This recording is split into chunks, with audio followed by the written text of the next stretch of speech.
Hello, and welcome to another Rangaru's unit of the week. And today we are taking a look at the Israeli Merkava IIID BAZ tank. Now, during the mid-1960s, the Israelis realised that they needed to produce their own tank, because before that they were importing tanks from either England or America, or they were reacquiring tanks from their not-so-friendly neighbours. The main idea for this new tank was to have crew survivability in mind, to be fast off-road, and to have a big bloody gun, of course. So they went through prototypes, and eventually in 1978 they came up with the Merkava Mark I. Merkava does mean chariot in Hebrew, and the entire design of the tank is completely unorthodox, mainly due to the fact that the engine is on the front, which, well, in the words of a certain TV show, has never been done before. The crew compartment is in the middle, and in the back of the tank they actually had some spare room. So they just had some spare room that you could either carry infantry in, you could have a mortar in the back of there, or you could just carry more ammunition and supplies. Now, the cool thing about the engine being in the front of the tank is that if the tank does get fatally hit, it's going to go through the engine first, which will be some extra armour instead of a crew compartment, allowing the crew to survive, and they can also exit from the rear of the tank instead of going over the top through the turret. So this was a very good tank to be in if you wanted to stay alive. Now, they went through quite a few models until they got to the Mark III in the late 80s. The main difference between the Mark III to the other previous versions was that it had a 120mm gun compared to the old 105, and some other minor things as well. And in mid-90s they came up with the BAZ system, or upgrade, which does mean Shining Lightning in Hebrew.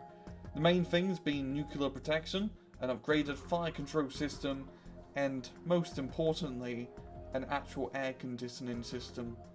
Now, in-game, the Merkava IIID BAZ is a 180-point main battle tank for Israel, with 3 weapons available to it.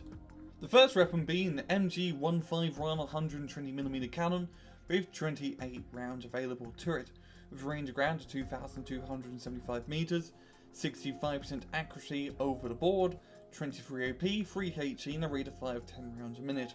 Overall, a very powerful cannon, the main thing being that it shoots 10 rounds a minute, which is bloody fast.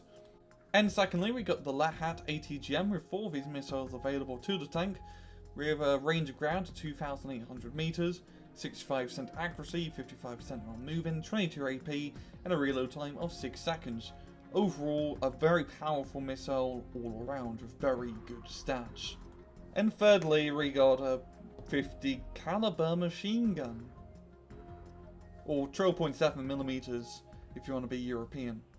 If you take a look at its miscellaneous stats, it has a whopping 22 frontal armour, 11 on the side, 5 at back, and 4 up top. 10 HP, big size, medium optics, a speed of 60 km off-road, and 110 on the road, on autonomy of 550 km, year restricted to 95. It is armoured, and it is also a prototype unit. In battle, the Merkava IIID BAZ is a very scary and very powerful tank, and the best way for me to describe it is just to compare it to the other 2 very big and powerful tanks. The first one being the A2 Abrams for the same price. The Abrams does have better accuracy in AP, or it does lack in fire rate compared to the Merkava, and the main thing is the Merkava has an ATGM, while the Abrams just has an M240 machine gun within its place, which allows the Merkava to hit tanks from a farther distance than the Abrams possibly could. Miscellaneous stats are the same, pretty much, nothing too crazy, yeah. But against the T-72BU, the Redfall competitor, which is 5 points cheaper, the guns are very similar once again. The Merkava has better fire rate compared to HE power, but the ATGMs, the Merkava's ATGM, completely stumps the T-72BU for better accuracy and better range overall. The miscellaneous stats are once again rather similar. But as you can see, the Merkava IIID BAZ is bloody powerful. It can pretty much beat any tank in game in a run-on-run fight, either at close range of its cannon or long range with its ATGM missile, which is a very scary missile to get hit by. And there's not really much else to say, it's just powerful. It is currently the top dog in the tank fighting battles of Wargame. And it's cool. It's a cool tank. And I'm going to leave it off at that. This has been another Rangaroo Unit of the Week. I hope you guys enjoyed the video. And as usual, please just take it easy.